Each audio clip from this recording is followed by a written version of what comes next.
여러분 안녕하세요. 반갑습니다. 이렇게 만날 수 있게 돼서 반갑습니다라는 말이 진심이에요. 왜냐하면 못 오는 줄 알았거든요. 이렇게 비 많이 오고 그래서 올 수 있을까라고 걱정했는데 정말 반갑다는 얘기를 진심을 담아서 여러분께 드리고 싶습니다.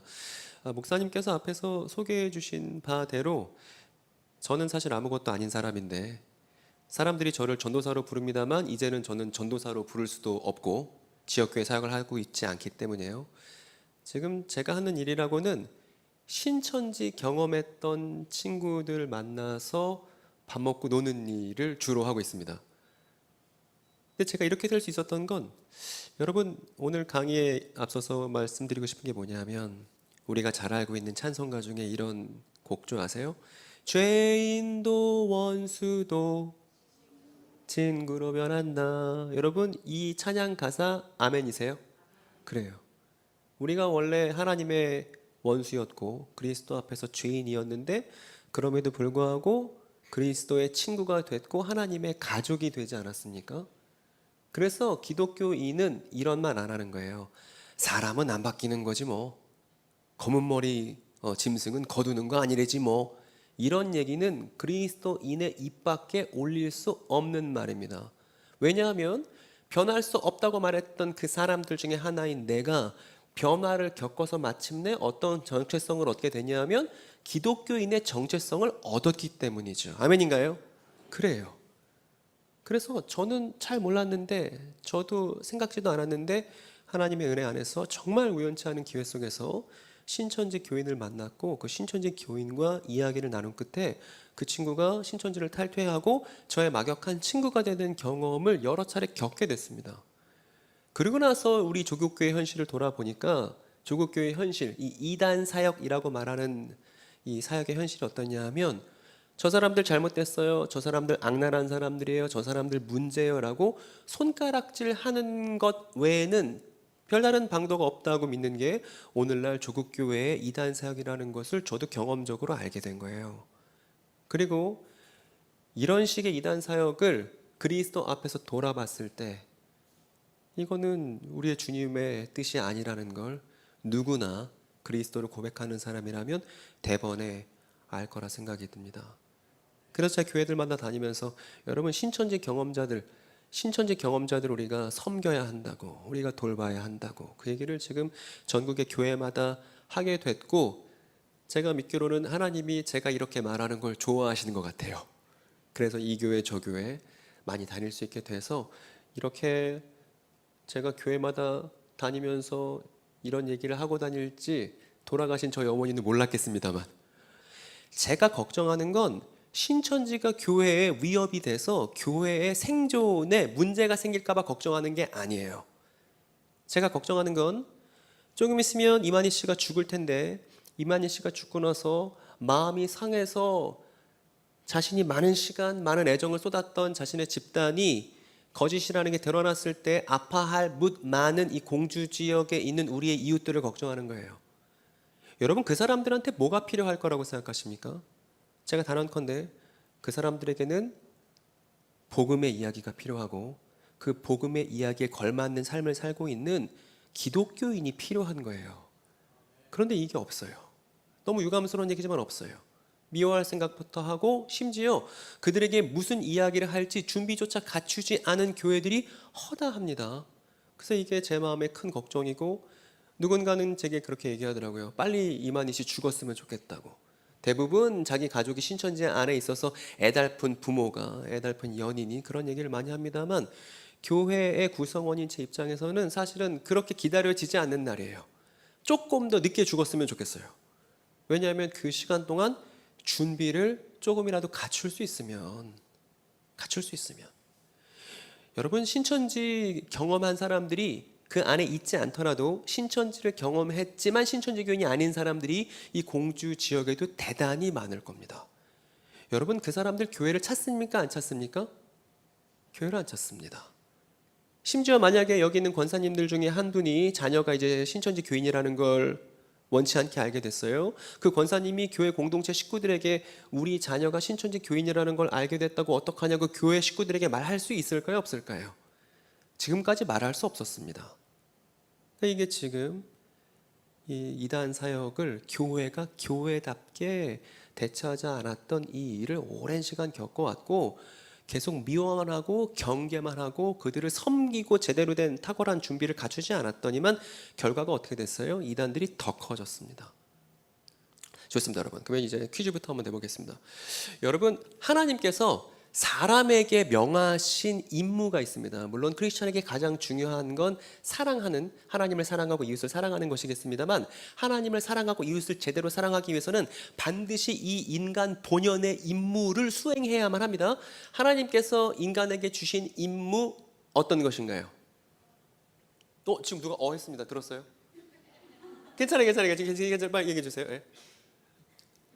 괜찮아요. 하나님께서 사람에게 주신 임무가 무엇인가요, 여러분? 때리지 말고. 생육하고 번성하라도 물론 중요한 명령입니다만 그보다도 뭐 그것만큼 중요한 또 다른 명령입니다. 아마 같은 본문에 있을 겁니다. 어떤 건가요? 인간으로서는 이걸 잘해야 됩니다. 힌트. 하나님이 최초의 사람에게 이거를 맡기셨어요. 너 이거 해라. 그리고 그거 하라고 돕는 배필도 이렇게 옆에 붙여주셨던 아주 중요한 임무가 있습니다. 여러분 뭘까요? 다스리는 것도 물론 여기에 포함이 됩니다. 어떻게 다스려요? 이거 아주 중요한 거예요. 정복 좋습니다. 이거 빼고 다 나왔는데.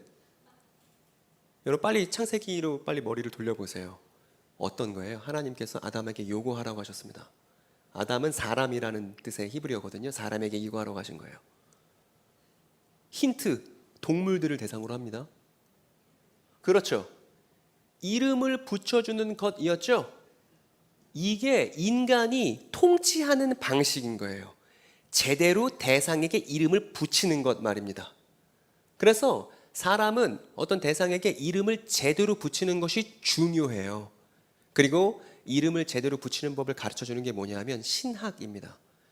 신학은 목사님만 하는 거 아니고 전도사님만 하는 건 아니고 교인들 모두에게 필요한 것인데 어떤 것이냐면 이름을 제대로 붙이기 위해서 우리가 배우는 게 신학인 거예요. 그래서 모든 교인들에게 신학이 필요합니다. 그러면 이름을 제대로 붙이기 위해서는 뭐가 필요하냐면요. 성경 이야기만 있으면 돼요.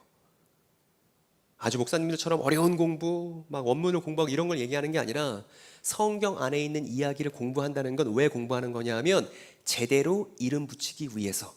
그래서 제대로 이름을 붙이다 보면 내가 원수라고 생각했고 미워했었던 저 사람에게 이웃이라고 이름을 붙이게 되는 것이고 이웃에 대해서는 사랑하라는 그 명령을 우리가 수용하게 되는 것이죠. 그래서 사랑을 하기 위해서도 어떤 것이 기본적으로 전제가 돼 있어야 하냐 하면 이름을 붙이는 것이 아주 중요한 겁니다. 그리고 이름을 붙이기 위해서는 뭘 배워야 된다고요? 성경 이야기를 배워야 된다고요. 그래서 우리는 성경 이야기를 제대로 이름을 붙이기 위해서 배우는 겁니다. 아담처럼 말입니다. 인간 본연의 임무를 수행하기 위해. 그런데 그릇된 성경 이야기를 배우느라 이름을 잘못 붙인 사람들이 있어요. 근데 이 사람들은 본인들이 이름을 잘못 붙이는 줄 몰라요. 그릇된 성경 이야기 안에서 아주 자연스럽게 이름을 잘못 붙인 사람들이 오늘날 어떤 사람들이냐면 사이비 이단에 몸담고 있는 사람들인 것입니다. 그래서 그 사람들에게 그거 아니라고. 이름 그렇게 붙이는 거 아니에요. 이름 이렇게 붙여야 되는 거예요. 왜냐하면 성경 이야기가 이렇기 때문이에요. 라는 걸 소개해 줄 수 있는 건 누구만 할 수 있는 거냐면 성경 이야기를 바르게 알고 있는 기독교인만 할 수 있는 거예요. 근데 오늘날 이렇게 200만 명 정도 사이비 이단에 몸담고 있는 사람들을 추산하는데 이 대한민국 사회 안에 사이비 이단에 가 있는 사람들이 너무나 많은 그 이유는 어디에 있냐 하면 기독교인부터가 성경 이야기에 충실하지 않고 이름을 제대로 붙이는 걸 해보지 않았기 때문입니다, 여러분.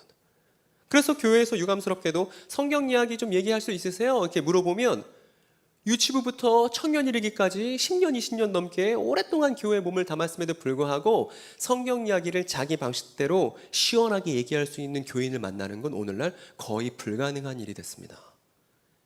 이게 문제인 거예요.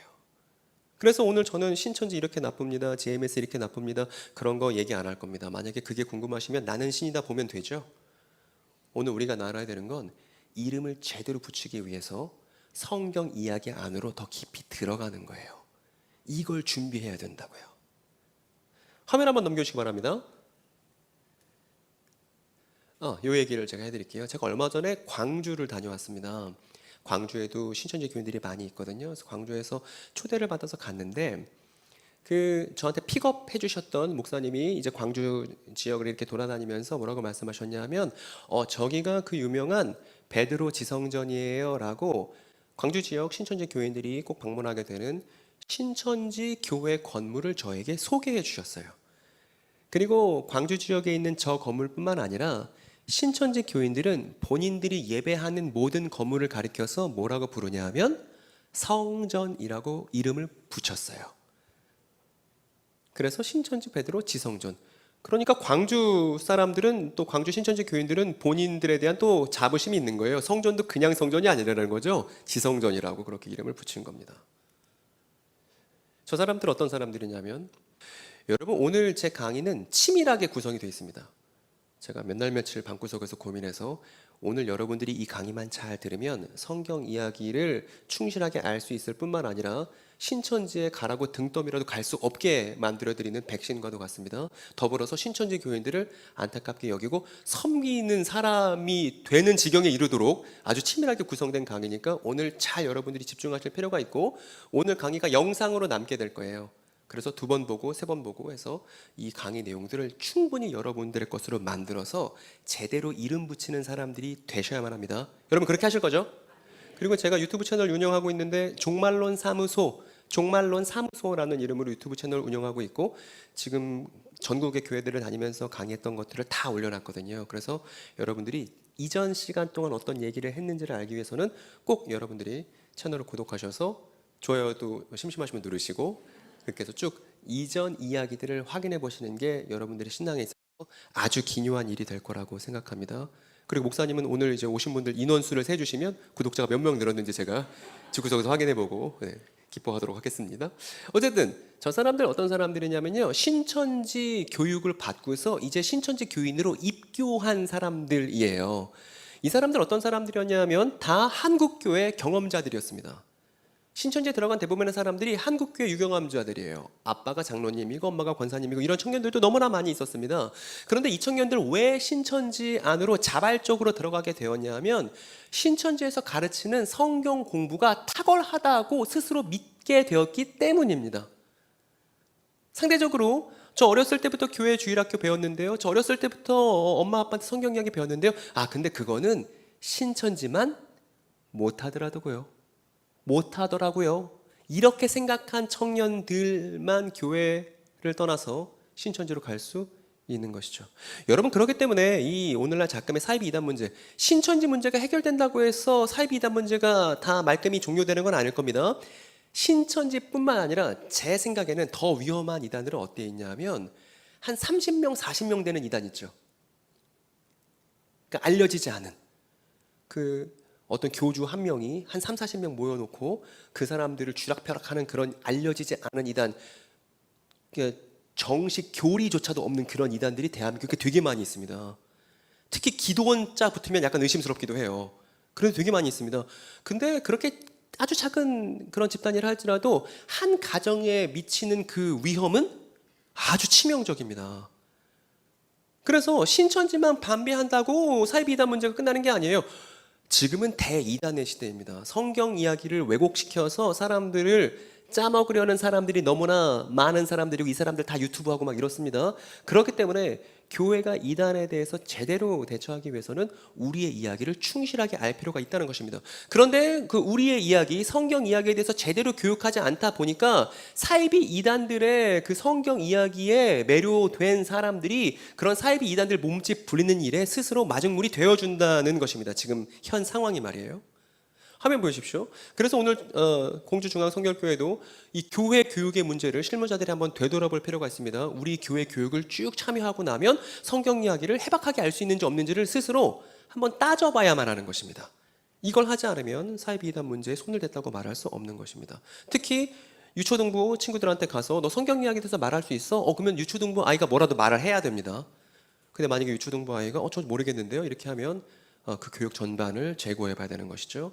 어쨌든 그렇게 사이비 이단의 성경 교육에 매료된 친구들이 신천지 교인 구성 인원이 되는데 저 친구들 뭐 하냐면 이제 교육받을 땐 좋았죠. 입교하고 나면 5만 종류의 헌금을 내게 됩니다. 헌금 및 회비를. 그 중에 뭐도 있냐면 성전 건축 헌금도 있죠. 뭐 성전 건축 헌금, 성전 지으니까 내 자릿세 헌금 뭐 이런 거 막 신천지에서 걷고 그랬습니다.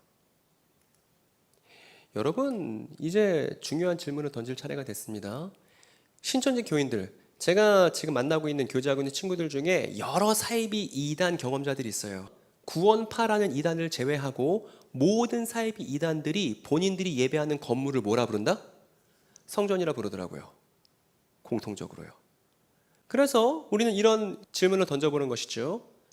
하나님께 예배하는 건물을 성전이라고 이름 붙이는 것이 과연 성경 이야기, 우리가 갖고 있는 성경 이야기에 합당한가라는 질문을 던져보자는 것입니다. 그리고 이 질문을 제대로 던지면 건물을 성전이라 부르는 대다수의 많은 이단들에게 적절한 이야기를 소개할 수 있는 기회와 실력과 자격을 우리가 얻는 것이 될 것입니다. 그리고 공교롭게도 제가 오늘 이 이야기 준비해 놓고서 하나님 제발 제가 오늘 강의 가는 교회가 꼭 교회 건물을 성전이라 불렀으면 좋겠습니다 라고 생각하고 이 교회 왔거든요. 그때 딱 들어오니까 안 그래도 다윗 성전이라고 간판이 붙어 있더라고요. 너무 잘 됐습니다. 만약에 본인이 알고 있던 게 잘못됐다는 게 드러났어요. 뭐 하면 됩니까? 미안하다고 하면 되잖아요. 미안하다고 하고 그래 내가 몰랐었네 하면 되잖아요. 빠득빠득 우기고 아니라고 그렇게 할 때 사람이 추해지는 거 아니겠습니까? 잘못됐던 건 잘못됐다는 걸로 인정하는 게 그게 하나님께서 바라시는 사람일 것입니다. 여러분 맞아요? 좋아요. 일단 여러분 성전이 우리가 갖고 있는 이야기 안에서 어떤 것인지를 먼저 확인부터 해봐야 됩니다. 그런데 성전이 뭔지 알려면 우리가 뭐부터 알아야 되냐면 성전은 성막이 건물이 된 거예요. 그래서 성막을 제대로 알면 성전이 무엇인지 백일하에 알 수가 있습니다. 시내산이 있고 모세가 있고 이제 모세를 따라 이집트에서 출애굽했었던 이스라엘 백성이 있습니다. 그런데 하나님께서 저 백성에게 특이한 텐트 하나를 지으라고 말씀하셨어요. 그래서 출애굽기 보니까 하나님께서 미주알 고주알 말씀하신 방법대로 어떤 특별한 텐트 하나를 만드는데 이렇게 담벼락을 두르고 번제단이라고 하는 그 제물들을 태워서 하나님께 제사하는 번제단도 짓고 노수로 만든 세숫대야도 만들어서 제사장들이 이제 씻게끔 만드는 그 물두멍이라는 것도 만들고 그리고 그 안에 장막이 있는데 장막 안에 들어가면 또 그 안에 장막이 있어서 가장 깊숙한 장막 안에 하나님이 계시다고 하는 특별한 텐트 성막을 지으라고 출애굽기 내용 전체 중에 절반에 해당하는 아주 큰 분량, 긴 분량 속에서 이 성막에 대한 디테일한 얘기를 하나님께서 하셨습니다. 그래서 좀 더 자세하게 살펴보면 성막에서 일하는 사람들을 제사장이라고 하잖아요. 제사장이 여기서 제사를 드립니다. 제물을 통째로 태우는 것이죠. 이렇게 말입니다. 여러분 그리고 이 제물 태우는 건 뭐랑 비슷하냐 하면 이스라엘 백성들이 이집트에서 출애굽했을 때 이스라엘 백성들 대신에 죽어줬던 게 있잖아요. 어린 양이 대신 죽어주지 않았습니까? 그래서 그 어린 양의 고기는 다 구워서 먹고 피는 문설주와 상인방에 발라서 그 피 바른 문을 지나오면 다시는 이집트로 돌아갈 일이 없게 되는 거잖아요. 이 유대인들의 절기, 이 이스라엘의 절기를 뭐라 그러죠? 그렇죠. 피 바른 문을 지나왔었던 그 깜깜했던 그 이집트를 뚫고 빛으로 나왔던 그 절기가 유월절인 것이죠. 그래서 유월절 어린 양이 죽었던 것처럼 저렇게 제물을 태우는 번제단이 성막에 딱 들어가면 제일 먼저 만나는 것이고요. 두 번째로 물두멍에서 제사장들이 이제 씻고서 성막 안으로 들어가게 됩니다. 그런데 저 씻는 장면은 또 우리에게 출애굽 이야기의 어떤 장면을 상기시키냐 하면 뭐죠 저 장면? 홍해를 건너는 것이죠. 그래서 바울이 무슨 얘기하냐면 고린도서에서 우리가 지금 물과 구름 사이에서 세례를 받는다고 얘기할 만큼 저렇게 물을 지나는 과정이 저 성막 안에 있는 물두멍에서 손 씻는 장면과 연결이 되는 것입니다. 그러고 나서 이집트에서 나 대신 죽은 재물 때문에 탈출해 나왔고 그렇게 해서 물 가운데를 지나서 마침내 광야 한복판에서 하나님과 만나게 되잖아요. 마찬가지로 성막에서도 재물을 태우고 물두멍에 손을 씻고 나면 제사장이 누굴 만나냐 하면 저 성막 가운데로 들어가서 하나님을 만나는 거예요. 그래서 들어가면 성소, 더 깊은 데로 들어가면 지성소라고 하지 않습니까? 그래서 성소 안으로 들어가니까 휘장이 가로막고 있고 지성소 안을 가로막고 있고 그 앞에는 향을 피우는 향단이 있고 그 옆에는 7촛대가 있고 이쪽에는 제사장들이 먹는 빵을 진열해 놓는 진설병이라고 하는 빵들이 놓여 있는 것이죠.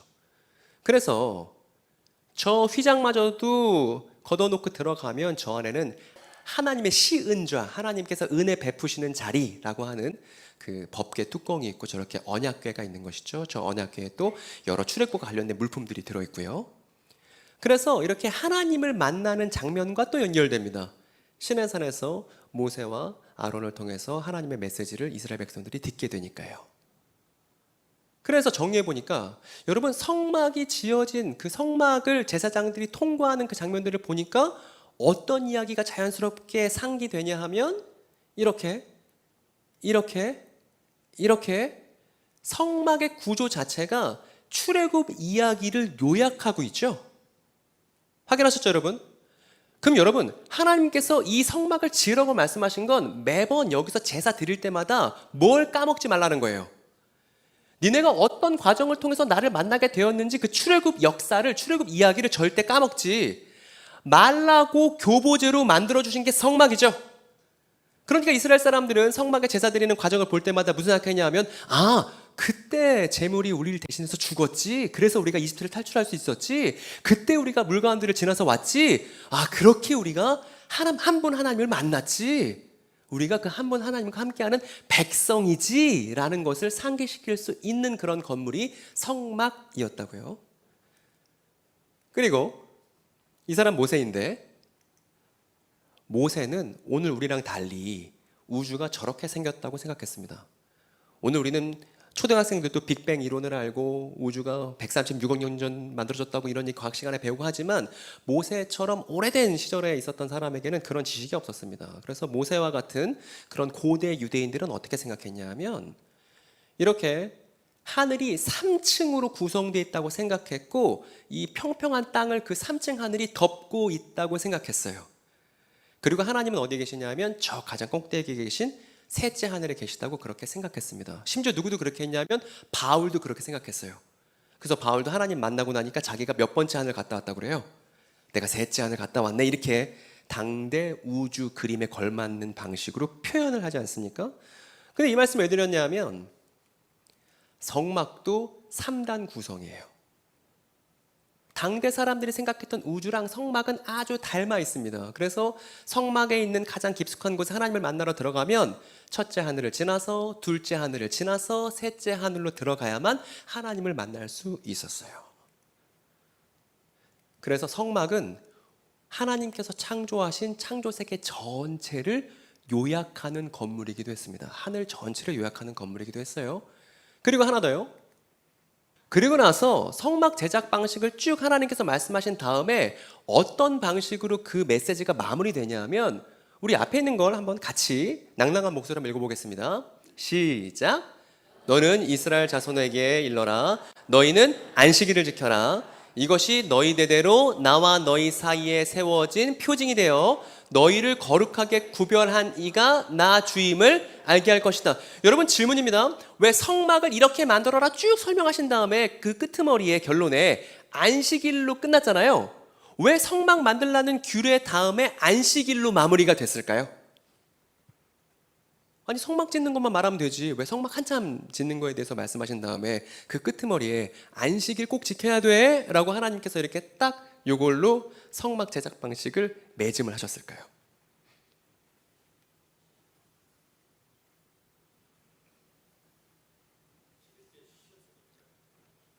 누구시죠? 집사님이신가요? 집사님이 이 공주 중앙 성결교회의 명예이시죠? 이 교회 명예를 살리셨죠? 맞는 말씀이시죠? 왜냐하면 지금 말씀하신 걸 거꾸로 한번 되돌려 보면 그러면 성막 짓는 과정은 하나님이 뭐 하시는 과정이랑 똑같았다는 거예요. 그렇죠. 이 성막 짓는 과정 자체가 하나님의 천지 창조를 모방한 것이었기 때문에 하나님께서 천지 창조하시고 그 다음 7일째 쉬셨던 것처럼 니네도 성막 짓는 것과 동시에 이 7일 쉬는 걸 꼭 지켜야 돼 라고 말씀하신 거예요. 그러면 성막을 지으면서 이스라엘 사람들이 어떤 걸 배웠어야 했냐 하면 우리가 하나님을 닮은 사람들이네. 하나님과 같은 일을 하는 사람들이네. 하나님을 모방하는 사람들이네. 이걸 성막을 통해서 배워야만 했다는 것입니다. 그래서 말씀하신 대로 이렇게 써 있죠. 성막 제작은 곧 하나님의 천지창조에 대한 모방이었다는 거예요. 그리고 그래서 이 성막을 중심으로 이스라엘 사람들이 텐트를 짓고 광야에서 40년간 유랑하면서 살았다는 거 아닙니까? 그럼 여러분들이 이제 이스라엘 사람들 중 한 사람이라도 한번 생각을 해보세요. 그래서 이제 아침에 눈을 떴습니다. 그리고 저 근처에 있는 성막을 바라보는 거예요. 바라보니까 거기서 제사가 벌어지고 있어서 연기가 이렇게 피어올라서 하늘에 닿고 있습니다. 그럼 여러분들이 그 성막을 보면서 무슨 상상을 하시겠어요? 무슨 생각을 하시겠어요? 아마도 당대 이스라엘 사람들이 이러지 않았을까 싶습니다. 아, 하늘에 계신 하나님께서 지금 이 땅에 있는 우리와 함께 텐트 속에서 동거동락하시는구나 라고 생각했을 겁니다. 아, 우주 만물을 창조하신 하나님께서 출애굽 과정을 통해 지금 우리와 함께 하시는구나 라는 것을 어떤 건물을 통해서 확인할 수 있냐면 성막만 보면 아, 하나님 우리와 함께 하시지 라는 것을 확인할 수 있었을 거라는 거예요. 그래서 하늘의 하나님과 땅의 백성이 만났다는 걸 보여주는 것이 바로 성막이라는 특별한 텐트였다는 것입니다. 그리고 여기 있는 제사장들 있잖아요. 제사장들은 이 성막에서 복무하는 사람들을 제사장이라고 하는데 이 성막은 제가 읽어보겠습니다. 제사장들이 이 성막에서 일하면서 삶의 기준을 제시해야 되는 역할이 있었어요. 그래서 레위기에 보니까 너희는 이스라엘 자손이 더럽혀지지 않도록 해라. 그들 가운데 있는 나의 성막을 더럽게 했다가는 그것 때문에 그들은 죽음을 면치 못한다 말씀하실 만큼 성막은 기준이었고 하나님 백성의 기준이었고 그 백성은 누가 말해줘야 되는 거냐 하면 그 성막에서 일하는 제사장들이 말해주는 것이었어요. 그래서 만약에 전염병에 걸렸다면 이스라엘 백성들 바깥으로 잠깐 빠져 있다가 그 전염병이 치유되고 나면 누구한테 몸을 보여줘야 되냐면 제사장한테 보여줘야 제사장이 너 이제 병 나았어. 그럼 확인된 거예요. 다시 이스라엘 백성의 구성 인원으로서 다시 진 안으로 참여하는 겁니다. 만약에 누군가가 죄를 범했습니다. 그래서 하나님 앞에서 똑바로 설 수 없는 사람이 됐어요. 그럼 그 사람 어떻게 해야 되죠? 제사 제도를 통해서 제사장에게 다시 자기를 확인시켜야만 했죠. 왜냐하면 성막이 기준이었기 때문에 제사장에게 자신이 이제 이스라엘 백성으로 하자가 없다는 사실을 확인해야만 했던 것입니다. 그래서 정의를 한번 보겠습니다. 성막의 기능 천천히 한번 같이 읽어볼까요? 시작. 성막은 창조와 출애굽 이야기를 그리고 하늘의 하나님이 이 땅의 언약 백성과 함께 하신다는 것을 확인할 수 있는 그리고 마지막으로 성막에서 이스라엘은 제사장들을 통해 하나님의 올바른 판단을 배울 수 있었습니다. 이렇게 할 수 있는 텐트는 우주에 하나밖에 없었습니다. 출애굽한 이스라엘 백성들이 지었던 성막밖에 없었어요.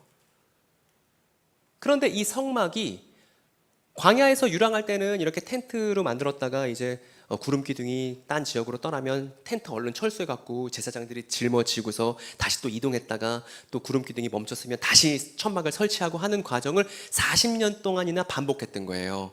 성막을 해체했다가 지었다가 해체했다가 지었다가 그러다가 가나안 땅을 차지하고 나니까 더 이상 이스라엘 사람들이 유랑할 필요가 없어졌잖아요. 그래서 저 성막을 고스란히 건물로 옮겨놨는데 그게 뭐냐 하면 바로 솔로몬 성전인 거예요. 그래서 솔로몬 성전은 곧 성막을 건물로 지어놓은 것입니다. 그래서 우리가 성전이라고 뭔가 말하면 그 성전은 성막을 가리키는 거예요. 성전이죠. 마찬가지로 성막을 건물로 만든 게 성전이기 때문에 성전 역시 하나님의 천지창조를 재현한 것이고요. 그리고 성전에서 활동하는 건 출애굽 이야기를 요약하는 것이고요. 재물 태우고 물두멍에 씻고 하나님 아련하는 것처럼 말입니다. 그리고 하늘의 하나님과 땅의 백성이 만나고 있다는 걸 저 성전 건물을 보면 이스라엘 백성들은 식별하게 되는 것이고 그리고 성전에서 제사장들은 아까 우리가 확인했던 것처럼 올바른 이스라엘 사람다운 그 기준을 제시받고 확인받아야 됐다는 것입니다. 이게 성전이에요. 우리가 갖고 있는 이야기에서 말하는 성전. 근데 유감스러운 일이 벌어졌습니다. 성전이 무너졌어요. 누구에서 무너졌냐 하면 바벨론이라는 제국이 와서 저 성전을 깡그리 밀어버렸습니다. 여러분, 성전이 왜 무너졌을까요? 아니, 이렇게 훌륭한 건물, 하나님이 어떤 분이신지를 알게 하는 중요한 건물을 하나님의 명에 의해서 지었단 말입니다. 그런데 성전이 무너졌어요. 왜 무너졌을까요? 만약에 우리가 자녀를 양육할 때 그 자녀에게 잘 가르치기 위해서 이것저것 교보제를 만들었다고 칩시다. 이 아이들을 잘 교육하기 위해서요. 그런데 이 아이가 교육을 받기는커녕 부모님께 거역하는 반역한 아이들이 됐다고 하면 더 이상 이 아이들을 교육할 만한 이 교보제들은 쓸모가 있어요, 없어요? 없어요. 그래서 성전이 무너진 건 왜 무너진 거냐면 항상 이스라엘 백성이 타락했을 때, 이스라엘 백성의 타락이 극심했을 때 더 이상 성전은 필요가 없는 거예요. 하나님이 출애굽의 하나님이시라는 거, 하나님이 천지창조를 하셨다는 거, 우리가 하나님을 닮아야 한다고 그걸 보여주기 위해서, 또 하나님이 우리와 함께 하신다는 걸 보여주기 위해서 만들었던 건물은 이스라엘 백성들이 더 이상 하나님의 가르침을 따르려 하지 않을 때 더 이상 필요가 없는 것입니다. 여러분, 그러면 성전이 먼저예요? 사람이 먼저예요? 사람이 먼저죠. 사람이 제대로 했을 때, 사람이 하나님께 순종하려고 했을 때 성전도 필요한 것입니다. 그런데 이스라엘 백성이 하나님께 거역하고자 했을 때 성전도 불필요한 것이 되어버리는 것이죠. 이걸 이스라엘 역사 실제로 겪었단 말입니다. 그래서 저 그림이 보여주듯 이스라엘 사람들의 마음이 완고해졌을 때 더 이상 성전은 제대로 된 쓸모를 발휘할 수가 없었어요. 그래서 무너진 겁니다. 근데 이스라엘 백성들은 오해했어요. 우리한테 성전이 있으니까 안 망할 줄 알았거든요. 근데 이건 역사를 통해서 배우지 못했던 겁니다. 옛날에 언약궤 있었다는 이유만으로 블레셋한테 안 망할 거라고 믿었던 적이 있었죠. 근데 언약궤는 이스라엘 백성들을 지켜주지 않았던 것처럼 성전을 갖고 있다는 이유만으로 이스라엘 백성들이 이스라엘다워지는 건 아니었다는 말입니다, 여러분. 그런데 이렇게 성전이 무너진 이후 장구한 성전의 역사가 있습니다. 바벨론의 성전이 무너졌죠. 바벨론은 멸망했고 그 다음 페르시아라는 제국이 나타났지만 여전히 이스라엘 백성들은 포로였습니다. 이때 성전을 다시 재건해요. 이때 재건하는 성전을 스룹바벨 성전이라고 부르고 제2성전이라고 얘기하기도 합니다. 그리고 마케도니아가 또 득세할 때도 이스라엘 사람들은 여전히 포로였는데 자꾸 저 시리아, 마케도니아가 분열되고 시리아라는 그 제국의 왕이 저 성전을 엉망진창 능욕하니까 거기에 맞서 싸우는 독립운동이 벌어지기도 했고요. 그리고 우리가 잘 알듯이 로마 제국이 그 다음 나타나게 됩니다. 이때 어떤 사람이 등장해서 유대인들에게 이쁨 받기 위해서 성전을 리모델링 하기도 하는데 저 사람이 헤롯이라는 사람이에요. 어쨌든 저렇게 바벨론부터 로마에 이르기까지, 저 바벨론 성전이 붕괴되고 나서 예수님 시기에 이르기까지 성전에 대한 여러 역사들이 있었습니다. 그리고 저 시기를 가리켜 뭐라 그러냐면 포로기라고 부릅니다. 이스라엘 포로기라고 불러요. 성전을 재건했지만 여전히 이방 제국의 포로로 살고 있는 상황이었습니다. 여러분, 제가 어린이 전도사를 오래 했었는데 저희 어린이들은 저거 다 외우고 있습니다. 1년 내내 저 설교만 했습니다. 그래서 애들이 외우기를 아빠 페마시롬 해갖고 머릿속에 다 외워버렸어요. 그거 한번 외우면 이 친구들을 그릇된 성경 이야기로 속이려고 하는 사람들이 이 친구들을 속일 수 없을 테니까요. 그래서 지금도 애들 제가 가르친 찬찬 됐는데도 저 얘기 맨날 합니다. 그러니까 애들이 저 이스라엘 포로기에 대해서 제대로 이해하고 있어야 신약 성경도 접근해 볼 수가 있는 거예요. 어쨌든 테스트 한번 해볼까요? 뭐 웃으세요? 바벨론이에요, 여러분. 바벨론에서 성전이 무너졌습니다. 그 다음 이스라엘을 지배했던 국가 어디죠? 네, 그래요. 페르시아 다음에는? 마케도니아 다음에는? 그래요, 100점이에요. 그래요, 이런 게 이스라엘 포로기라고요. 어쨌든 이 포로기 끝에 저기 성전이 있는데요. 이 성전이 어떤 곳이 됐냐면 저 사람들은 로마 제국에 있는 사람들이에요. 그리고 여기 있는 사람들은 유대인들입니다. 유대인들이 아주 오랜 세월 동안 이방 제국의 지배를 받다 보니까 어떤 일이 벌어졌냐면 저 성전을 중심으로 이방 제국과 맞서 싸워야 한다는 마음을 갖게 됐어요. 이방 제국들은 자꾸 성전을 능욕하려고 하고 니네가 무슨 하나님의 백성이야, 니네가 무슨 하나님의 제일 민족이야, 우리가 더 센데 하면서 계속 저 성전의 하나님을 믿으려고 하는 이스라엘 백성들의 심기를 계속 건드리는 일들이 벌어졌고, 이스라엘 백성들은 누군가는 무력으로, 누군가는 성경 말씀으로 저 로마 제국과 열심히 싸우려고 했던 것이 예수님 시기의 성전과 그 성전을 둘러싼 유대인들의 상황이었습니다. 그래서 이렇게 정리해 볼 수가 있어요. 성전은 이방 제국을 증오하는 유대의 구심점이 됐습니다. 누구 시대? 예수님 시대의 말이에요. 예수님 시대. 그리고 예수님께서 뭐라고 말씀하실 정도냐면 저 성전이 로마 제국과 맞서 싸우려는 반역자들의 소굴로 변해버렸구나 라고 말씀하실 만큼 저 유대 성전을 중심으로 로마 제국을 어떻게든 몰아내야 된다는 사람들이 드글드글하게 됐던 것이 AD 1세기 지금으로부터 2000년 전 유대 땅의 상황이고 분위기였습니다. 그런데 여러분 생각해 보십시오. 이렇게 성전을 중심으로 모여있는 사람들이 있는데 저 성전에서 맨날 우리가 로마 제국을 이기려면 어떻게 해야 되지? 로마 제국의 지배를 안 받으면 어떻게 해야 되지? 이런 얘기만 계속 하는 거예요. 그러는 와중에 얄궂게도 어떤 일들이 벌어지냐면 저 예수님께서 살고 계셨던 유대 땅에 온갖 질병 걸린 사람들이 늘어나게 되고 귀신 들린 사람, 오늘날로 치면 정신적으로 문제가 있는 사람들인 것이죠. 질병에 걸린 사람, 귀신 들린 사람들이 유대 땅 안에 넘쳐나게 됩니다. 이렇게요. 이렇게 병 걸린 사람, 귀신 들린 사람. 여러분 저 병 걸린 사람들과 귀신 들린 사람 치유가 벌어지면 어떻게 해야 되죠? 치유가 벌어졌어요. 어떤 사람이 질병에 걸렸는데 질병이 나았습니다. 어떻게 해야 되죠?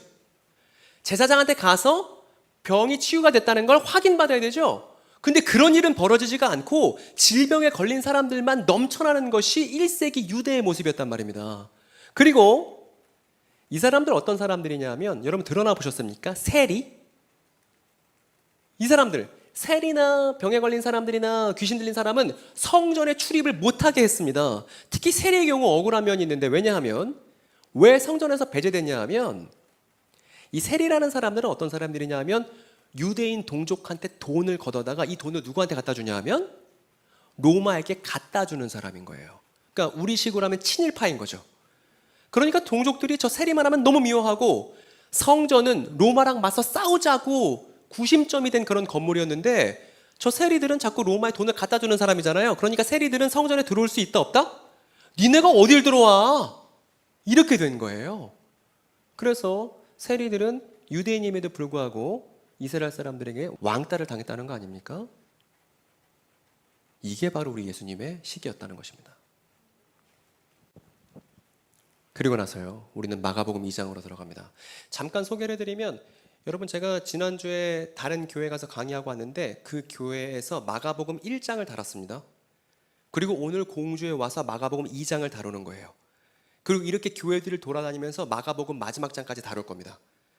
그래서 교회들이 다 이렇게 하나의 복음서 이야기를 공유할 수 있도록 자료를 만드는 게 지금 제가 해야 되는 일인 거예요. 이 말씀을 드린 이유는 여러분들이 지난 교회에서 했던 강의들도 제가 목사님 통해서 링크를 드릴 테니까 꼭 보시고 단언컨대 마가복음 한 것만 제대로 읽어내도 지금 제가 하고 있는 이야기를 충분히 이해만 하더라도 사이비 이단 문제를 해결하고 더불어 사이비 이단에 몸담고 있는 사람들에게 말해줄 수 있을 겁니다. 그 말해줄 수 있는 내용이 어떤 것인지 우리가 오늘 결말부에서 확인하게 될 테니까 오늘 잘 집중해서 들어주세요. 마가복음 2장만 보면 됩니다. 어렵지 않아요. 여러분 지금 보고 계신 게 예수님 당시 유대인들이 살던 일반적인 집이에요. 저렇게 생겼습니다. 석회질로 된 돌로 돼갖고 돌이 아주 물러요. 그래서 돌을 저렇게 깎아다가 만들 수가 있었습니다. 그리고 날씨가 아주 건조하기 때문에 위에는 저렇게 지붕에 나무들과 풀들로 해갖고 납작하게 만들어서 이렇게 얹어만 놓은 그런 가옥 형태를 갖고 있었습니다. 그리고 예수님도 저런 집에 살았는데 예수님 집 주소 아시나요? 예수님 집 주소 우리가 자세히는 알 수 없지만 적어도 예수님이 어느 동네에 살았는지 알 수 있는데 예수님은 어느 동네에 살았냐면 가버나움이라는 동네에 사셨습니다.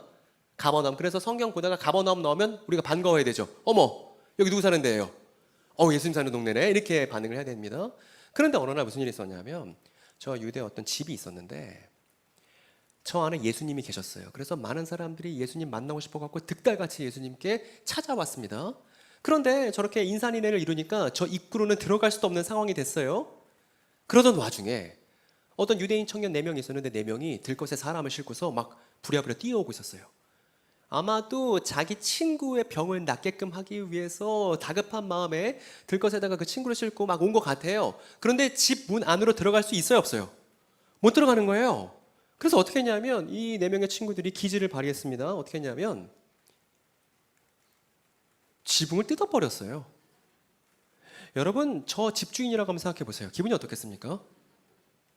집에 비만 새도 마음이 슬픈데 지붕을 뚫어버렸습니다. 이건 집주인으로서는 용납할 수 없는 일인 것이죠.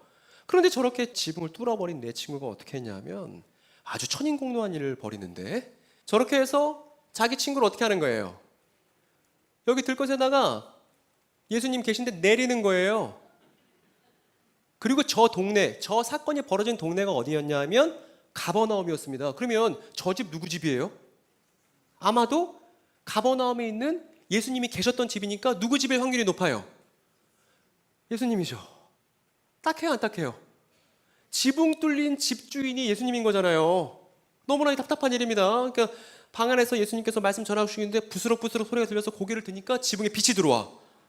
이건 너무나 예수님으로서 마음이 아픈 일인데, 우리 예수님은 범인과 달리 그렇게 반응하지 않고 저렇게 쭉 들것에서 그 친구가 내려오니까, 지체장애인이었던 친구가 이렇게 내려오니까 예수님께서 뭐라고 말씀하셨냐면, 아야, 네 죄가 너에게서 떠나갔어. 이렇게 말씀하셨습니다. 저 친구는 성전에도 들어갈 수 없는 그런 친구였는데, 그 친구가 지붕 뚫린 집에서 이렇게 내려오니까 예수님은 그 친구에게 따뜻하게 아야, 네 죄가 너에게서 떠나갔다, 이렇게 말씀하셨습니다. 그러자 이 말을 듣고 있었던 율법학자 중에 하나가 마음이 덜컹했어요. 이 친구가 마음이 덜컹한 건 자연스러운 거예요. 왜냐하면 여러분, 저 아이야 네 죄가 너에게서 떠나갔다라는 건 누구만 할 수 있는 발언이죠? 제사장만 할 수 있는 발언이에요. 어디에서? 성전에서요. 성전에서 하나님의 권위를 등에 업고 제사장이 말할 수 있는 발언이지, 저거는 지붕 뚫린 집주인이 아무렇게나 말할 수 있는 말이 아니란 말입니다. 그런데 예수께서 그렇게 말해버리니까 저 사람이 너무 놀라서, 아니 하나님도 아니면서 어떻게 저에게는 뭐가 생각되는 거냐면, 성전에 계신 하나님도 아니면서, 성전에 계신 하나님의 권위로 말하는 제사장도 아니면서 어떻게 저런 얘기를 함부로 할 수 있지? 신성 모독이네 라고 생각한 거예요. 충분히 그럴 생각할 만하죠. 죄 선언은, 죄 용서 선언은 항상 성전에서만 제사장이 했던 것인데, 어느 날 지붕 뚫린 남자가 그렇게 얘기한 걸 보고서 당연히 어떤 율법학자라도 놀랬으리라 생각이 듭니다. 이렇게 생각했던 거죠. 성전에서 제사장이 할 수 있는 게 죄 해결 선언인데, 아니 어떻게 저 사람이 저렇게 할 수 있지? 근데 여러분, 예수님은 어떤 생각하신 거냐면, 저 지붕 뚫린 고장난 집이 뭐 같다는 거예요. 예수님 보시기엔 내가 있는 집이 성전이야. 그리고 내가 뭐예요? 내가 제사장처럼 할 수 있어. 이렇게 하신 거예요. 그러니까 당대 사람들은 누구나 충격을 받죠. 그리고요, 예수님이 저 일이 있고 나서 갈릴리로 나가셨습니다. 갈릴리로 나가시니까 마침 마가복음 2장이 누굴 보여주냐 하면, 예수님의 새로운 제자로 임명되는 사람을 보여주는데, 그 사람이 누구였냐 하면 이 사람이었어요. 이 사람 누구냐 하면 레위라는 이름에, 우리에게는 어떤 이름을 친숙하냐면 마태입니다. 직업이 뭔지 아세요? 직업 세리예요.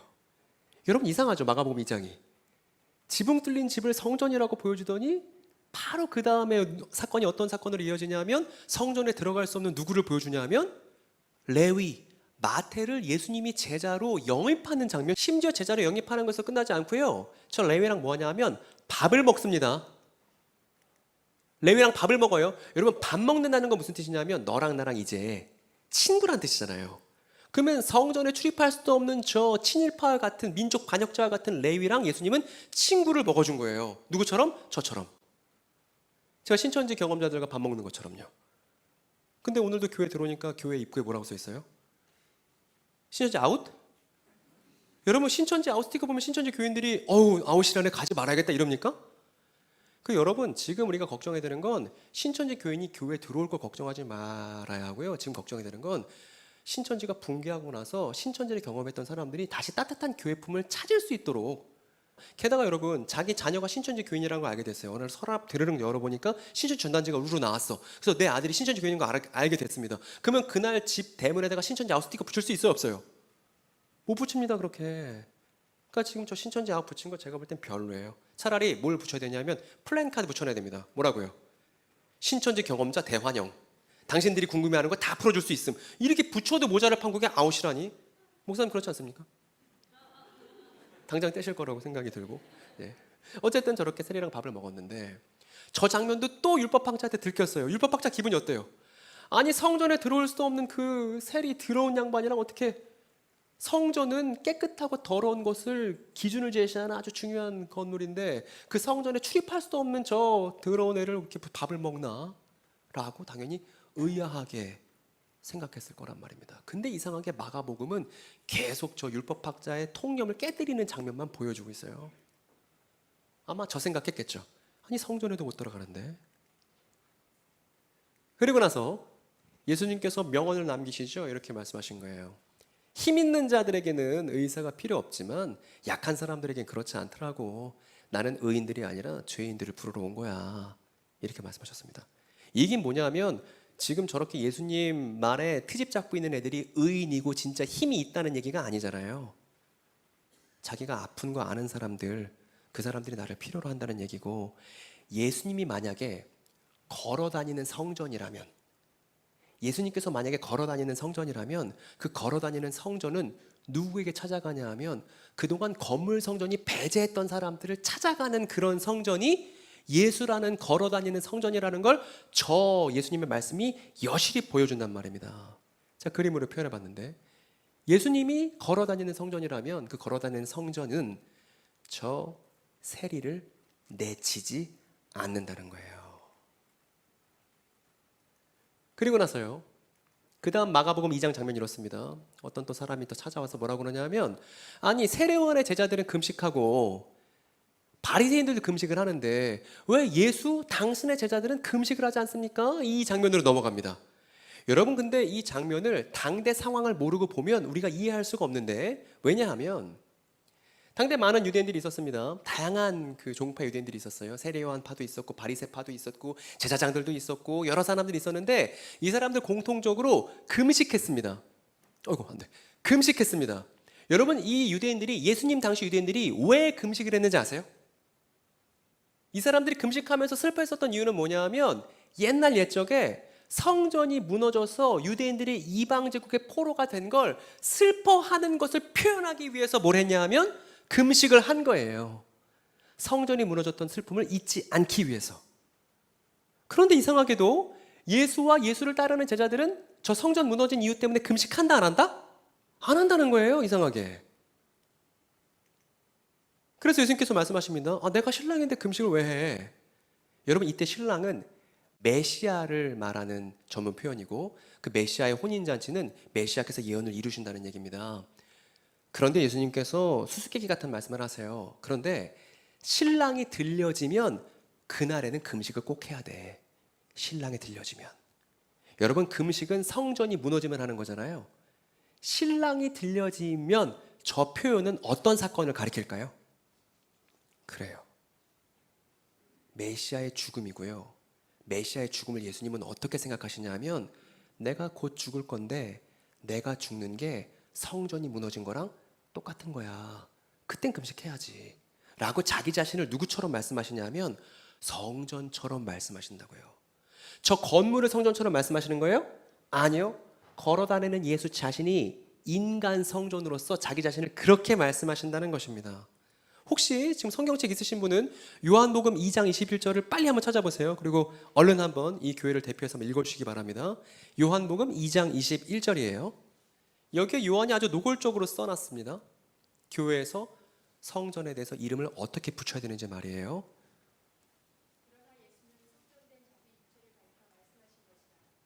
네, 예수는 성전된, 성전을 뭐라고 불러요? 자기의 몸을 가리켜서 예수님은 성전이라고 이름을 붙이셨다고요.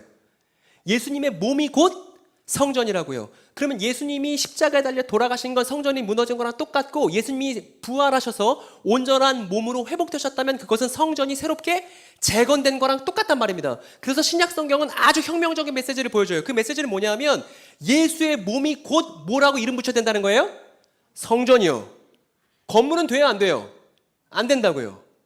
건물을 성전이라고 불렀었던 많은 사람들과 반대해서 예수님은 새로운 생각 갖고 오셨는데 그건 뭐냐면 내 몸이 성전이야. 이건 기독교인이 추구해야 될 예수 전통이라는 것입니다, 여러분. 우리의 이야기가 확증하고 있는 예수 전통이 예수의 몸을 가리켜 성전이라고 부른다는 거예요. 그 다음 보면 예수께서 이렇게 말씀하십니다. 나는 옛 옷감에 기워진 새 옷감이야. 나는 옛 부대에 부어진 새 포도주야. 이렇게 이어서 말씀하세요. 이 본문이 많이 오해됐습니다. 어떻게 오해됐냐면 이렇게들 얘기해요. 역시 새 포도주는 새 부대에 부어야지. 이렇게 얘기합니다. 근데 이건 예수님께서 말씀하신 바가 아니에요. 거기 원문을 찬찬히 들여다보면 어떻게 되는 거냐면 내가 새 포도주인데 새 포도주를 옛 부대에 넣으면 멸망하겠지, 망치겠지. 그런데 지금 그 일이 나를 중심으로 벌어지고 있어라는 걸 예수님께서 말씀하시는 거예요. 그럼 여러분 여기서 말하는 옛 옷감, 옛 부대는 뭡니까? 건물 성전 중심으로 로마랑 맞서 싸우려고 했던 당대 유대 사회가 옛 옷감이고 옛 부대인 거예요. 그 상황 속에서 건물 성전과 상관없이 소외된 사람들을 만나고 다른 사람들에게 죄 용서를 하는 걸어다니는 성전 예수는 새 옷감이고 새 포도주입니다. 그런데 복음서는 뭘 보여줘요? 옛 옷감과 새 옷감이 만난 걸 보여주고 옛 부대에 예수께서 부어준 걸 보여줍니다. 그래서 어떤 일이 벌어졌냐 하면 온갖 갈등과 질문과 추측과 억측과 심지어 예수님을 죽이려는 일들이 그래서 벌어지는 거예요. 그래서 이 복음서는 건물 성전 중심의 옛 전통과 예수께서 보여주신 새로운 전통을 보여주고 이 둘 사이의 충돌을 여실하게 기록하고 있는 내용이 복음서인 거예요, 여러분. 그럼 우리가 그 복음서를 통해서 예수를 따른다고 생각해 봅시다. 건물을 성전이라 부를 수 있습니까? 없습니까? 불가능한 거예요. 근데 몰랐단 말입니다, 우리가 잘. 지금 말씀드린 걸 그림으로 표현하면 저 건물 중심으로 로마랑 맞서 싸워야 되고 저 건물 성전에 맞지 않는 사람들은 배제되어야 된다고 말하는 사람들이 드글드글 했는데 그 앞에 예수께서 나타나셔서 사람들이 다 의아하게 생각하고 다 이상하게 생각하고 심지어 미워하는 사람들도 많아지는 상황 속에서 결국 두 가지 전통이 충돌하고 있습니다. 걸어다니는 성전 예수와 건물 성전 중심의 유대 사회가 이렇게 충돌하고 있는 걸 복음서가 보여주고 있다고요. 오늘 마지막 태제입니다, 여러분. 여기 예수와 제자들이 있습니다. 예수와 제자들이 밀 이삭 잔뜩 있는 그 밀밭을 지나가고 있었어요. 그리고 유대인들은 안식일 날에는 일을 하면 안 되잖아요. 여러분 기억나십니까? 아까 성막 짓는 규례의 끝에 뭐가 있었죠? 안식일 있었죠. 그래서 성막 규례, 성전 규례랑 안식일은 짝이에요. 그래서 안식일 내용이나 성막 내용이나 같은 중요성을 갖고 있는 두 개가 짝입니다. 그런데 아마 제자들은 안식일에는 저 밀이삭을 따먹지 않으려고 했을 거예요. 태어나서 한 번도 그렇게 먹어본 적이 없었기 때문에 안식일에는. 아마도 예수님께서 먹어, 무조건 먹어. 주님 안식일인데요, 무조건 먹어, 시키는 대로 해 라고 예수님께서 강권하지 않으셨으면 제자들은 아마 밀이삭에 손을 안 댔을 겁니다. 근데 제자들이 밀밭을 가다가 이삭을 다 먹었습니다. 근데 그날이 공교롭게도 무슨 날이에요? 안식일이에요. 그래서 또 율법학자가 와서 자신의 궁금함을 얘기합니다. 저 사람은 악랄한 사람이라기보다는 아마 본인이 궁금해서 못 견뎌서 말을 한 사람이 아니었겠는가라는 생각이 듭니다. 뭐라고 말하냐면 아니 안식일날 쉬어야지, 안식일날 추수하면 어떡해요, 안식일날 일하면 어떡해요 라고 얘기하니까 예수님께서 뭐라고 말씀하시냐면 성전 얘기를 하세요. 안식일 질문을 하니까 성전 얘기를 하신다고요. 안식일과 성전이 짝이라고 말한 내용과 딱 공명하죠. 무슨 얘기하냐면 옛날 얘기를 해주시는데 들어봐, 옛날에 성막에 다윗이 도망 온 일이 있었지 이렇게 얘기를 해주세요. 그리고 다윗이 사울에게 쫓겨서 도망 다니다가 성막 안으로 들어왔단 말입니다. 그때 이제 아비아달 제사장이 있었어요. 여러분이 저 이야기를 직접 읽어보시면 어떤 일이 벌어지냐 하면 다윗이 이럽니다. 제가 급하게 도망 나오느라 무기도 못 갖고 왔어요. 그랬더니 무기 혹시 있으면, 성막에 무기 좀 있으면 무기 좀 주세요 했더니 뭘 주냐 하면 골리앗에게 있었던 그 칼을 다윗에게 건네주는 장면이 나옵니다. 그리고 다윗이 말합니다. 저 쫄쫄 굶었어요. 아무것도 못 먹었어요. 하니까 저 아비아달 제사장이 다윗에게 뭘 주냐 하면 제사장만 먹어야 한다는 성막 규례에 쓰여있는, 성막 규례에 제사장만 먹어야 한다는 저 진설병이라는 저 제사장만 먹어야 되는 빵을 다윗에게 주고 다윗은 본인 먹고 또 어떻게 하냐, 본인의 측근들에게 나눠줘서 먹습니다. 성막 규례를 어긴 거죠. 근데 저 일이 있고 나서 어떻게 됐습니까? 다윗이 이스라엘의 왕이 됐고 다윗 때 이스라엘에 평화가 와버렸잖아요. 그리고 심지어 다윗이 저렇게 성막 규례를 어겼다고 해서 다윗이 저 자리에서 즉사한 것도 아니잖아요. 저 얘기를 예수님께서 들려주신단 말입니다. 이렇게요. 그러면서 나오는 얘기가 안식일이 다윗을 위해 있지 다윗이 안식일을 위해 있지 않지. 요 얘기를 하시는 거예요. 우리가 갖고 있는 성경에는 안식일이 사람을 위해 있는 게 아니라 이렇게 써 있지만 사람이 그 원문에 보면 그 사람이에요. 그 사람은 앞에 나온 다윗을 의미하는 겁니다. 그래서 안식일보다 다윗이 크지? 너 그 얘기 알지? 아마 저 친구는 할 말이 없었을 겁니다. 그 얘기를 알고 있었으니까. 그리고 나서 예수님께서 뭐라고 말씀하시냐면 그 다윗의 후손이 나야. 내가 인자야. 다윗의 후손이라는 말은 메시아를 일컫는 전문 표현이었거든요. 그래서 내가 안식일을 어기는 거 괜찮아. 내가 이 유대 땅 안에 하나님의 구원을 가져올 거니까. 그리고 너도 날 따라야 돼. 이런 얘기를 넌지시 하셨을 겁니다. 성막 규례보다 다윗이 컸듯이 그 다윗의 후손이 안식일을 통치하는 사람이라는 걸 저 율법학자에게 예수님께서 말씀해 주시죠. 깨달았는지 안 깨달았는지는 복음서에서 확인할 수가 없습니다만, 여러분 이렇게 해서 지금 제가 쭉 그림을 통해서 말씀드린 게 마가복음 2장의 전부예요. 마가복음 2장 전부 다 한 겁니다. 여러분 마가복음 2장 전부를 우리가 다 확인해 보니까 마가복음 2장이 뭘 말하는 것 같으세요? 우리 마가복음 2장 첫 번째 사건이 뭐였죠? 지붕 뚫린 집 사건이었죠. 또 두 번째 사건 뭐였죠? 성전에 들어갈 수 없는 세리를 부르신 사건이었죠. 세 번째 사건 뭐였죠? 뭐였어요? 금식 논쟁이었죠. 성전 무너진 거 슬퍼해서 금식하는 사람들에게 예수님께서 말씀하신 내용이었죠. 네 번째 뭐였죠? 안식일날 미리삭 따먹는 제자들에게 항변하는 율법학자를 향해서 예수님께서 무슨 말씀하셨냐면 성막과 다윗 얘기하시는 거잖아요. 이 이야기를 쭉 들어보니까 이 마가복음 2장은 무슨 얘기를 너무 하고 싶은 거죠? 예수라는 진정한 성전에 대한 얘기를 너무너무 하고 싶은 거예요. 그런데 그간 우리가 성경을 깊이 있게 보지 못하느라 이 본문 따로 저 본문 따로, 이 본문에서 내가 보고 싶은 거, 저 본문에서 내가 보고 싶은 거 이렇게 하다가 이 마가복음 저변에 흐르고 있는 마가복음 2장 저변에 흐르고 있는 이 물줄기를 발견하지 못했던 것입니다. 그리고 이만희 씨는 다른 물줄기를 갖고 와서 이렇게 읽으면 성경 읽히죠? 이렇게 해서 사람들을 대대적으로 교육시킨 게 오늘날 사이비 이단 문제고요. 정리를 해보겠습니다, 여러분. 우리는 크리스찬이에요. 크리스찬은 어떤 사람들이냐면 예수 전통을 따르는 사람들입니다. 우리에게 구전통, 옛 전통, 예수께서 반대했었던 전통은 우리의 것이 아닌 겁니다. 우리는 예수의 전통을 따르는 사람들이에요. 그러면 이 예수의 전통, 복음서가 보여주고 있는 예수 이야기는 성전을 뭐라고 말하고 있는지 우리가 다시 한번 확실하게 정리할 필요가 있습니다.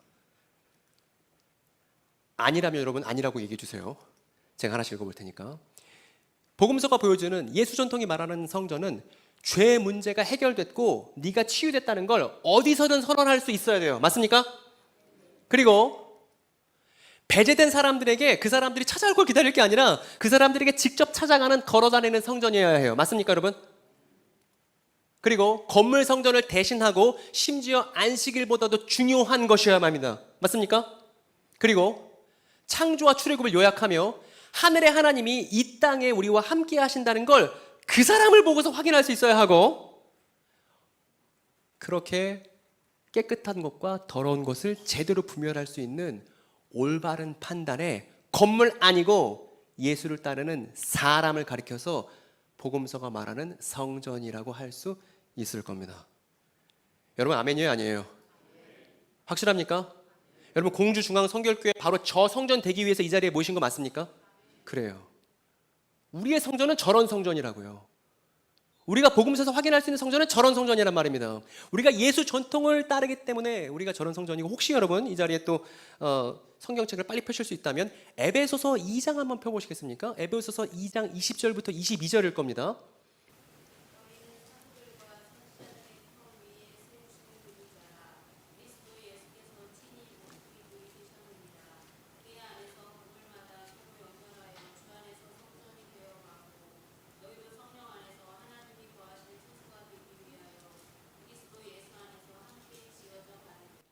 아멘이죠. 거봐요. 예수님은 성전의 모퉁이 돌이 되셨고 성령을 통해서 그분과 연결된 우리가 성전이 되어 간다고 하잖아요. 그러면 바울은 예수 전통을 제대로 잇고 있는 거죠? 제대로 연결하고 있는 거죠? 바울이 말하고 있는 성전은 뭡니까? 예수를 따르는 인간이, 예수를 따르는 사람이, 저렇게 예수님처럼 하는 사람이 바로 복음서가 말하고 있는 예수께서 말씀하신 성전이라는 것입니다. 그래서 우리를 성전이라 말할 수 있는 거예요. 우리가 저렇게 살고자 할 때 말입니다. 그래서 예수님과 옆에 지어져가는, 저기 다 공주 중앙 성결교회 사람들을 제가 이제 요약해서 그런 거 놓은 겁니다. 저기 이제 남자 장년성도, 여자 장년성도, 저기 이제 청년 애기들 다 이제 있는 것이죠. 우리가 그래서 성전인 거예요. 그리고 나서 저 장면 한 번 더 이제 봅시다. 오늘 첫 장면이었잖아요. 여러분 어떠세요? 예수 전통을 제대로 잇고 있는 거 맞아요, 아니에요? 아니죠. 저 예수 전통 있는 거 아니죠. 건물을 성전이라고 하는 순간 마가복음 2장조차도 제대로 읽을 수 없는 것이죠. 그런데 저를 아프게 하는 건 인터넷에서 교회 성전 건축이라고 검색을 해봤습니다. 사진이 우르르 떠요. 다 어떤 줄 아세요? 대부분의 지역 교회들도 교회 건물을 뭐라 부릅니까? 성전이라 불러요.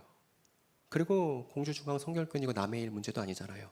여러분 예배당 들어오실 때마다 저 글자 보셨을 거 아니겠습니까? 이렇게 부르더라고요. 그리고 신천지가 성전 건축 헌금 많이 받기 전에 사실은 이건 누가 먼저 했냐면 교회가 먼저 했어요. 이건 맞습니까?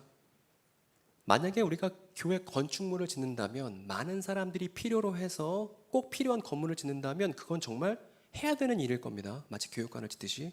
근데 제가 정말 별로라고 생각하는 건, 그렇게 교회에 필요한 건물을 지을 때 왜 성전이라고 하냐고요. 왜 성경 이야기 하나도 모르는 것처럼, 성막 이야기 하나도 모르는 것처럼 마가복음 한 번도 읽어보지 않은 티를 그렇게 왜 내냐고. 이게 걱정인 것입니다, 여러분.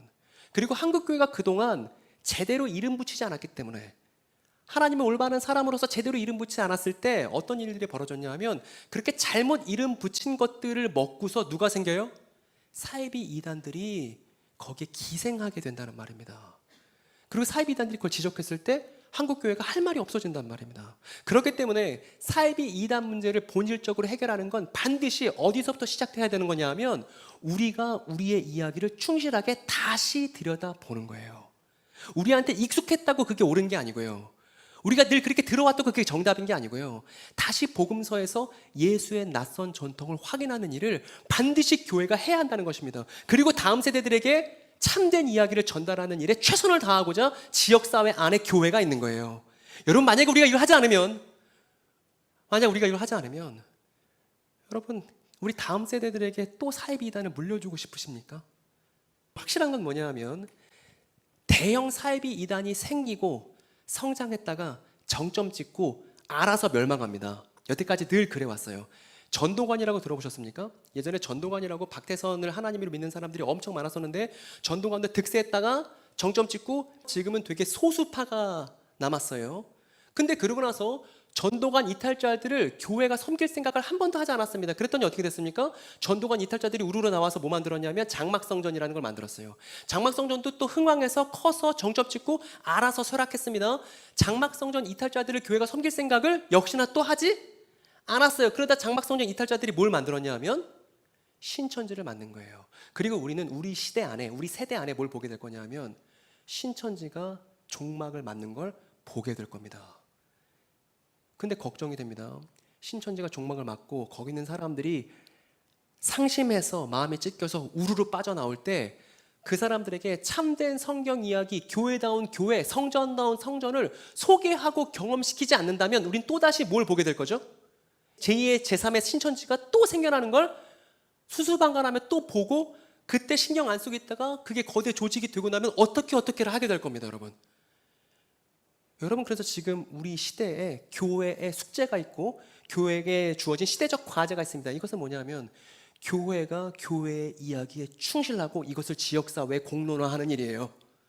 그래야 이 공주지역 땅 안에서 많은 사람들이 그릇된 성경 이야기 때문에 잘못 이름 붙이고 그것에 힘겨워하는 것을 우리가 보지 않을 수 있을 겁니다. 여러분, 공주지역에 오늘 목사님과 많은 얘기를 나눴는데, 공주 지역에 제가 이 메시지를 던지고요, 여러분을 믿고 싶습니다. 여러분들이 이 일을 해주기를.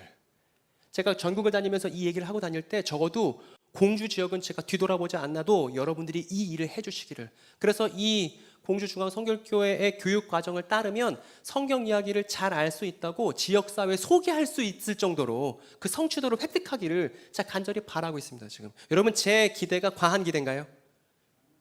하실 겁니까? 네, 하셔야 합니다. 왜냐면 그게 교회다움이기 때문입니다. 저는 목사도 아니고 전도사도 아니고 아무것도 아니지만 일개 예수를 따르는 성전의 일부로서 마찬가지로 성전의 일부이신 여러분들께 간곡히 말씀드립니다. 성경을 다시 읽고 충실하게 읽어내서 우리 다음 세대에게 들려줄 수 있는 탁월한 이야기를 교회가 구현해 나가야만 합니다. 이게 오래 걸리더라도 당장 뭔가 이 일을 한다고 해서 변화가 보이지 않더라도 교회는 우직하게 이 일에 씨를 뿌려야만 해요. 그래야 제대로 된 열매를 볼 수 있기 때문입니다. 혹시 오늘 했던 내용 중에 여러분 질문 있으면 질문 잠깐 받고 기도하고 마무리하려고 합니다. 혹시 오늘 했던 내용 중에 나누실 말씀이나 질문거리 있으면 얼른 손 들고 얘기해 주세요. 네.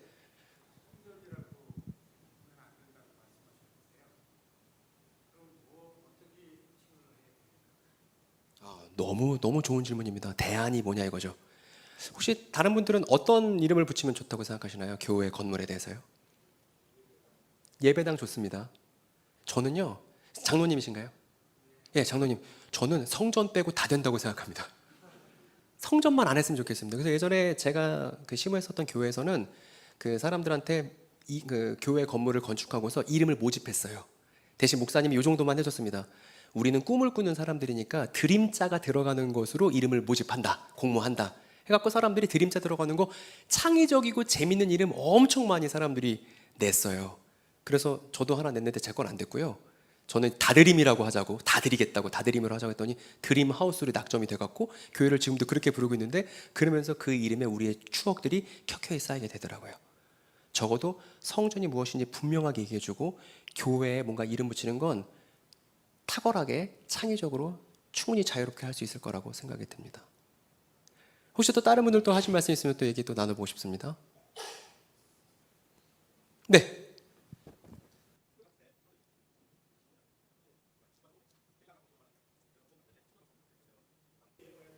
네, 맞습니다. 깊게 해보실 필요가 있습니다. 왜냐하면 만약에 말씀하신 것처럼 우리 안에서 그냥 통용되는 의미라면 괜찮을지도 몰라요. 그냥 우리 솔로몬 성전이라고 생각하고 솔로몬이 성전 건축하듯이 우리 그런 마음 씁시다 해서 우리끼리 통용하면 괜찮은데, 여러분 교회의 교자가 어떤 교자죠? 가르칠 교자입니다. 이 가르치는 대상은 누구냐면 교회는 지역사회의 제사장들이에요.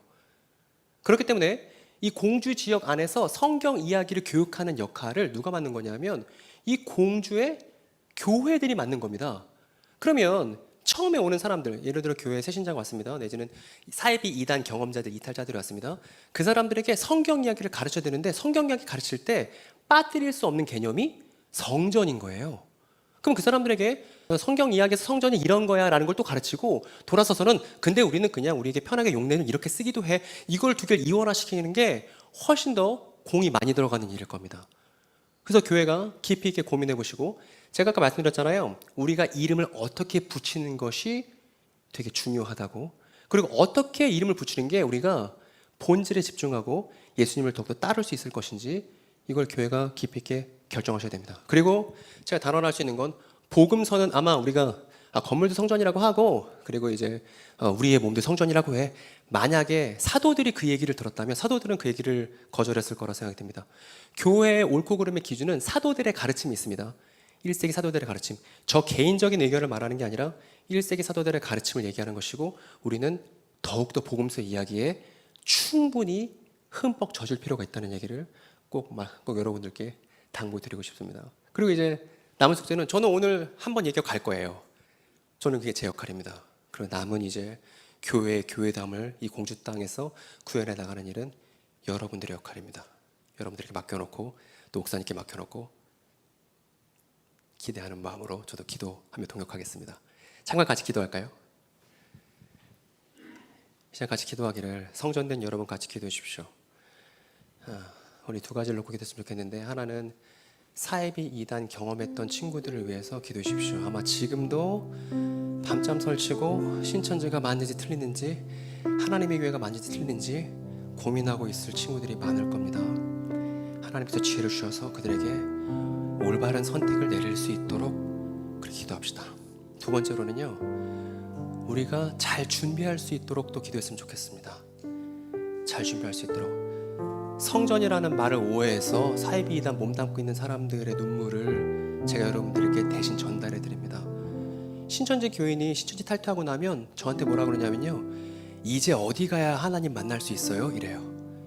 왜냐하면 특정 건물에서만 하나님을 만날 수 있다는 걸 오랫동안 배우고 나니까 이제 신천지를 탈퇴한 이후에도 또다시 특정 건물을 찾아가야 된다는 강박에 사로잡히게 됩니다.